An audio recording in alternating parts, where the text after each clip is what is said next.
নমস্কার, আমি শিপ্রা। আমার চ্যানেল শিপ্রার কিচেন কথায় সকলকে স্বাগত।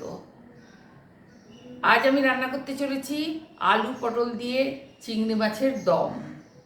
দেখুন কিভাবে রান্না করি।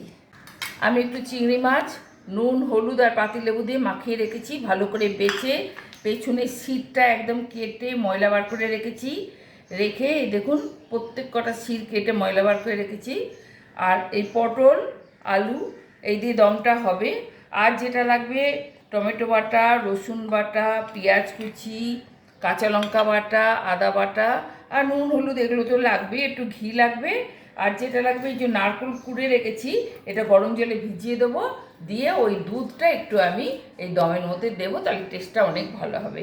আর লাগবে গোটা গরম মশলা। তাহলে চলুন দেখি কিভাবে রান্নাটা করি। তাহলে দেখুন আমি কিভাবে চিংড়ি মাছের দমটা রান্না করি, আসুন। আমি গ্যাস জেলে কড়াই বসিয়ে দিয়েছি। এর মধ্যে আমি প্রথমে একটু সাদা তেল দেব,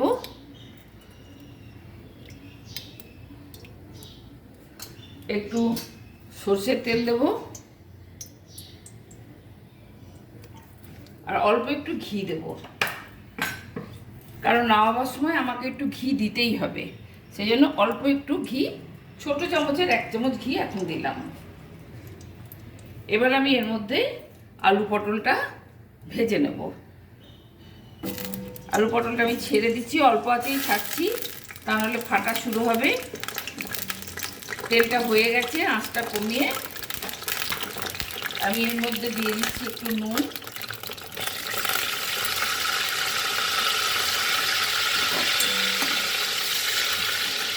আর দিচ্ছি একটু হলুদ।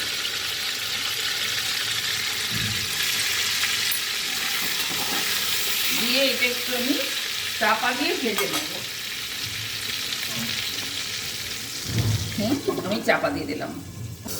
আমি ঢাকনাটা খুলছি। এটা দেখছি একটা ভাজা হয়ে গেছে, তবে এখনও ভালো ভাজা হয়নি, আর একটু ভাজা হবে। পটল ভাজাটা ঠিকঠাক হলে দমের টেস্টটা খুব ভালো হয়। আমি এর মধ্যে অনেকটা তেল আছে, তো এর মধ্যে আলুটাও দিয়ে দিলাম, দিয়ে আবার চাপা দিয়ে দিচ্ছি, দুটো একসঙ্গে ভাজা হোক। আমি ঢাকনাটা খুলে নিচ্ছি। দেখুন পটলটা অনেকটাই ব্রাউন হয়ে গেছে। এই যে দেখুন পটলটা এরকম ব্রাউন করে ভাজলে ভালো হবে। আমি পটলটা তুলে নিচ্ছি, তা নাহলে বেশি কালো হয়ে গেলে আবার মুশকিল। আলুটা আর একটু চাপা দিয়ে দিয়ে ভেজে নিই, আলুটা পরে দিয়েছি তো, আর একটু চাপা দিয়ে দিয়ে ভেজে নিই। দেখুন আলুটাও ব্রাউন করে ভাজা হয়ে গেছে। এবার আলুটা আমি তুলে নিচ্ছি পটলের সাথে।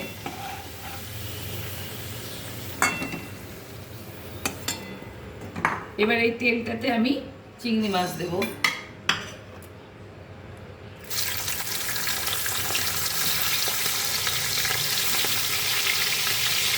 এইভাবে আমি চিংড়ি মাছগুলো ছেড়ে ভেজে নেব, ভালো করে ভেজে নেব। আগে থাক এই কটা, আবার পরে দিয়ে দেবো কটা।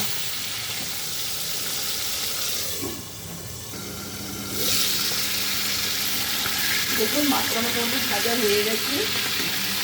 চিংড়ি মাছ কিন্তু বেশিক্ষণ ভাজবেন না, তাহলে কিন্তু শক্ত হয়ে যাবে।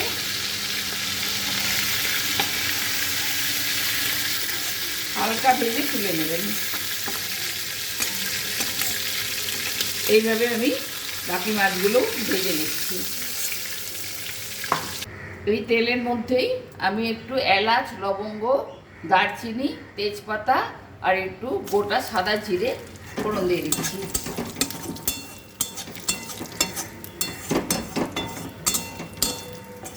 এটা একটু ফাটা শুরু হলে আমি এর মধ্যে দিয়ে দেবো পেঁয়াজ। পেঁয়াজটা আমি একটু ব্রাউন করে ভেজে নেব। পেঁয়াজটা ব্রাউন করে ভাজা হয়ে গেছে। এবার আমি দেব একটু রসুন বাটা, ছোটো চামচের 1 চামচ, আর দেব একটু আদা বাটা, এটাও ছোটো চামচের 1 চামচ। এটা দিয়ে ভালো করে কষাতে হবে। এটা আদা রসুনের গন্ধটা চলে গেলে আমি এর মধ্যে দিয়ে দেবো টমেটো বাটা আর জিরে লঙ্কা বাটা। আমি এর মধ্যে শিলে বাটা জিরে আর একটা শুকনো লঙ্কা বীজ ফেলে দিয়ে বেটে রেখেছিলাম। আমরা বেশি ঝাল খাই না, সেই জন্য একটা মাত্র লঙ্কাই দিয়েছি। রং করার জন্য, কালারটা ঠিক মতো আনার জন্য একটু কাশ্মীরি লঙ্কার গুঁড়ো দিতে পারি এর মধ্যে, খারাপ হবে না, কালারটা ভালো আসবে। একটু কাশ্মীরি লঙ্কার গুঁড়ো দিয়ে দিলাম, একটু হলুদ দিয়ে দিলাম, অল্প একটু ধনের গুঁড়ো দিয়ে দিলাম, একদমই সামান্য, ছোটো চামচ হলো হাফ চামচ। তারপর দিয়ে দিলাম টমেটো বাটা। এইটা দিয়ে ভালো করে কষাতে হবে। দেখুন মশলাটা কষে এসছে। এবার এর মধ্যে আলুগুলো দিয়ে একটু ভালো করে কষিয়ে নেব। এর মধ্যে আমি একটু নুন দেব,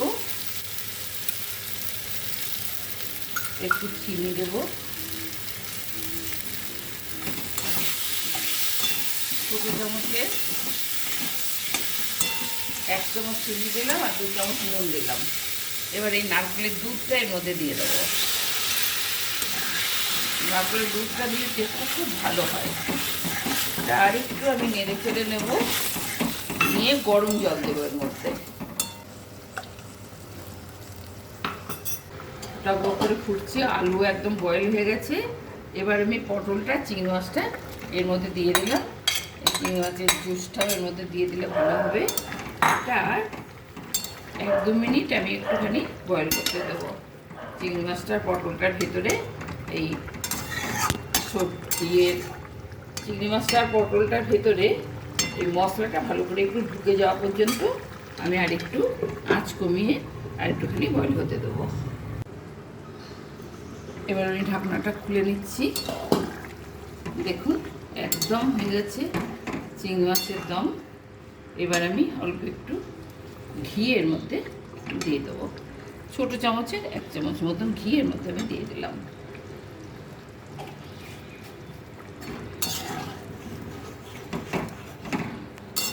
হয়ে গেল আমার চিংড়ি মাছের দম। এবার এটাকে আমি পরিবেশন করে দেখাচ্ছি।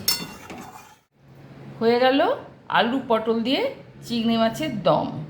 কেমন দেখতে হয়েছে আপনারাই বলুন। যদি ভালো লেগে থাকে ঘরোয়া এই সব জিনিস দিয়ে রান্না, তাহলে আপনারা এইভাবে রান্না করবেন, খাবেন, খেয়ে আমাকে অবশ্যই জানাবেন আপনাদের কেমন লাগলো। হ্যাঁ, আর সাবস্ক্রাইব তো অবশ্যই করবেন, বন্ধু-বান্ধবদের শেয়ার করবেন, আর পাশে থাকা বেল আইকনটি প্রেস করে দেবেন। কেমন? তাহলে আসি।